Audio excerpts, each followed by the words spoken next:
کچھ راز صرف سمجھنے والوں کے لیے۔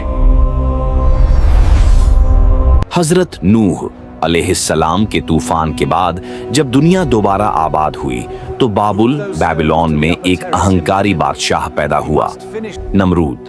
یہ وہ پہلا شخص تھا جس نے اپنے سر پر تاج رکھا اور خود کو خدا کہلوایا۔ نمرود نے کہا، میں ہی تمہارا رب ہوں، میں ہی زندگی دیتا ہوں اور میں ہی موت دیتا ہوں۔ اسی اندھیرے دور میں آجر کے گھر ایک بچہ پیدا ہوا، ابراہیم علیہ السلام۔ ان کا دل شرک سے پاک تھا۔ انہوں نے ستارے کو دیکھا اور کہا، کیا یہ ستارہ میرا رب ہے؟ نہیں، یہ تو ڈوب گیا۔ جو ڈوب جائے وہ رب نہیں ہو سکتا۔ پھر انہوں نے چاند کو دیکھا، کیا یہ میرا رب ہے؟ مگر وہ بھی ڈوب گیا۔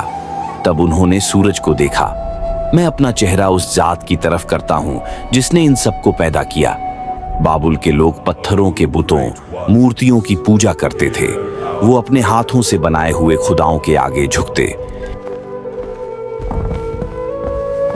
ابراہیم علیہ السلام نے اپنی قوم سے کہا، تم کن چیزوں کی عبادت کرتے ہو؟ یہ نہ سن سکتے ہیں نہ دیکھ سکتے ہیں۔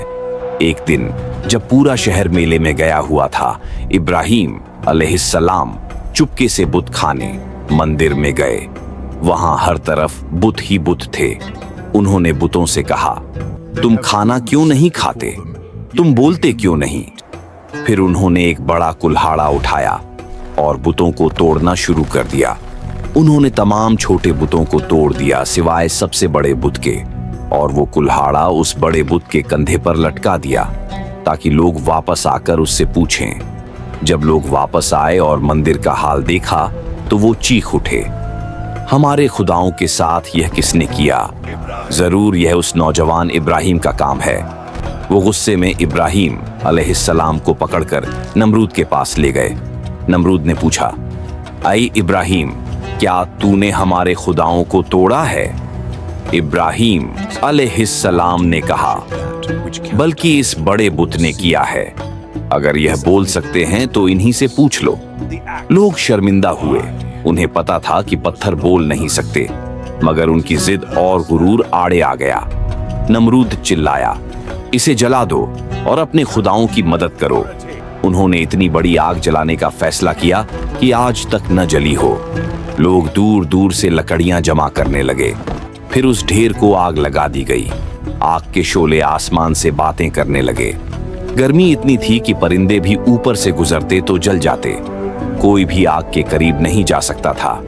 شیطان نے انہیں منجنک کیٹاپلٹ بنانے کا طریقہ سکھایا۔ انہوں نے ابراہیم علیہ السلام کو آگ میں پھینکنے کے لیے منجنک بنائی۔ ابراہیم علیہ السلام کو رسیوں سے باندھا گیا۔ جب انہیں آگ میں پھینکا جانے لگا تو انہوں نے اللہ کے سوا کسی سے مدد نہیں مانگی۔ انہوں نے صرف اتنا کہا، حسبنا اللہ و نعم الوکیل، ہمیں اللہ کافی ہے اور وہ بہترین کارساز ہے۔ Allah is sufficient for us۔ پھر انہیں آگ کے سمندر میں پھینک دیا گیا۔ آسمان والوں نے اپنی سانسیں روک لیں، مگر اللہ کا حکم آیا، آگ ٹھنڈی ہو جا اور ابراہیم پر سلامتی بن جا۔ آگ نے صرف ان کی رسیاں جلائیں۔ ابراہیم علیہ السلام آگ کے بیچ میں ایسے تھے جیسے کسی باغ میں ہوں۔ حسبنا اللہ و نعم الوکیل۔ نمرود اور اس کی قوم یہ منظر دیکھ کر دنگ رہ گئے۔ وہ اپنی آنکھوں پر یقین نہیں کر پا رہے تھے۔ جب آگ بجھی تو ابراہیم علیہ السلام صحیح سلامت باہر نکلے۔ ان کا ایک بال بھی نہیں جلا تھا۔ نمرود نے کہا، ابراہیم کا خدا واقعی طاقتور ہے، مگر وہ پھر بھی ایمان نہیں لایا۔ نمرود نے ابراہیم علیہ السلام سے کہا، میں بھی زندگی اور موت دیتا ہوں۔ اس نے 2 قیدی بلوائے، ایک کو مار ڈالا اور دوسرے کو چھوڑ دیا۔ کہا، دیکھو میں نے اسے زندگی دی۔ ابراہیم علیہ السلام نے کہا، میرا رب سورج کو مشرق پورو سے نکالتا ہے، تو اسے مغرب پشچم سے نکال کر دکھا۔ نمرود لاجواب ہو گیا۔ اس کے پاس کوئی جواب نہیں تھا۔ نمرود نے غصے میں اپنی فوج جمع کی۔ اس نے کہا،